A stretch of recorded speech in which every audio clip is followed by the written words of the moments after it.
Hello friends, welcome back to the new video guys. Today guys we are going to talk about guys sound and vibration setting in our technophone. In this video guys I will show you guys how can you off guys your tap sound guys. You can see but this tap sound guys, first of all guys, let me tell you guys. So guys, when you tap on your button and when you touch on your screen, so you can see this sound. So guys, you want to off this sound guys, you don't like this sound guys, you want to operate your phone without this sound. So guys, how can you off it guys? In this video guys I will show you friends. So first of all guys, open your phone setting friends to off this touch sound guys.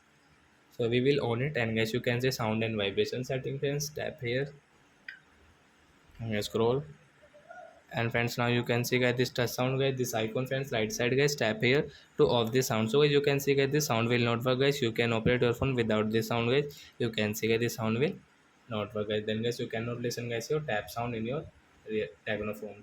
So are you friends, you have understood how to off tap sound in a technophone? So that's it guys, thanks for watching guys. Now we will meet on next video guys with new topic.